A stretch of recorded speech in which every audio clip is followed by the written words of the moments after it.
হে WhatsApp guys, কি অবস্থা সবার? কেমন আছেন সবাই? তো আশা করি অনেক ভালো আছেন এবং আপনাদের দোয়া ও ভালোবাসাতে আমি অনেক ভালো আছি। তো আজকে এখন বাজে কয়টা? 9:17। তো সকাল সকাল উস্তা ঘুম থেকে উঠাই বললো যে চল কাজে যাই। তো খাওয়া দাওয়া করে রেডি হয়ে বের হবো, তখন আবার বলতেছে যে আজকে কাজে যাব না, কাজ বন্ধ, কালকে থেকে কাজ করব। তো ভালো, ঘুম থেকে উঠে দেখি আর কি, এই যে বৃষ্টি হচ্ছে। এই খুলে না কেন? ইয়ো। তো একদিক থেকে ভালোই হয়েছে আর কি, কাজে গেলে পরে এই যে বৃষ্টি শুরু হয়েছে, কাজটা বন্ধ হইতো। তো বাসায় আজকে বসে বসে রেস্ট নিবো, অনেক ভালো লাগতেছে। আহ পরিবেশটা এখন যা সুন্দর লাগতেছে না, বলে বোঝাইতে পারবো না। বৃষ্টি হচ্ছে। আহ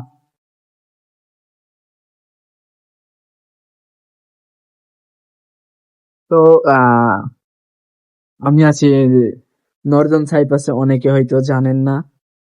নর্দার্ন সাইপ্রাস বলতে এখানে হচ্ছে তুর্কি সাইপ্রাস বলে আর কি। তো একটা নামে এখানে কাজ করছি, কাজ করতে করতে কাজে যে পরিমাণ চাপ, ছুটি দিতে চাচ্ছে না। তো 1 না 2 সপ্তাহের উপরে হয়ে গেল, কোনো ছুটি দেয়নি।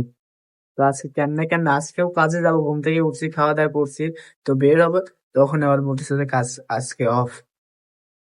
এই অবস্থা আর কি। এক ঝিলিক পারতেছে আর কি, গুম গুম শব্দ হচ্ছে। তো তো আমার যার মাস চলতেছে, আর বেশি দিন নাই ঈদের বাকি। আর 6 দিন, হ্যাঁ 6 দিন পর হয়তো ঈদ। যাই হোক, আহ, এই হচ্ছে আমার হচ্ছে প্রবাস বাড়িতে 2টা ঈদ করা হচ্ছে আর কি, ফ্যামিলি ছাড়া। অনুভূতি বলতে পারেন একদমই জঘন্য আর কি।